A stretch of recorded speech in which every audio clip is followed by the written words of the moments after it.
बिस्मिल्लाहिर्रहमानिर्रहीम। अस्सलाम वालेकुम प्यारे व्यूअर्स, उम्मीद करता हूँ आप सब लोग अल्लाह ताला के फजल करम से खैर खैरियत से होंगे। मैं भी ठीक ठाक हूँ। मैं हूँ मुनीर इकबाल और आप लोग देख रहे हैं जोया फूड सीक्रेट्स। तो व्यूअर्स, आज मैं बहुत ही ज़बरदस्त रेसिपी लेके आया हूँ, हलवा पूरी। बिल्कुल बेकरी जैसी हलवा पूरी, नरम मुलायम और क्रिस्पी खस्ता हलवा पूरी बनाएंगे। बनाने में बहुत ही आसान है।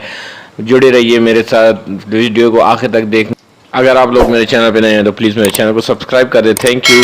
तो चलिए बनाते हैं मज़ेदार सी हलवा पूड़ी। सबसे पहले पूड़ियों के लिए हम लोगों ने डो बनाई थी।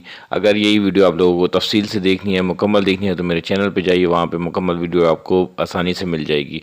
और इसके अलावा मज़ीद अच्छी अच्छी रेसिपीज़ के लिए मेरे चैनल को सब्सक्राइब कीजिए, लाइक कीजिए, अपने दोस्तों के साथ शेयर कीजिए। आप लोगों का अपना चैनल है। तो इसी के साथ मुनीर इकबाल को दीजिए इजाज़त। अपना बहुत ज़्यादा ख्याल रखिएगा, दुआओं में याद रखिएगा। अल्लाह ताला आप सब लोगों को अपनी हिफ्ज़ व अमान में रखे। अल्लाह हाफिज़।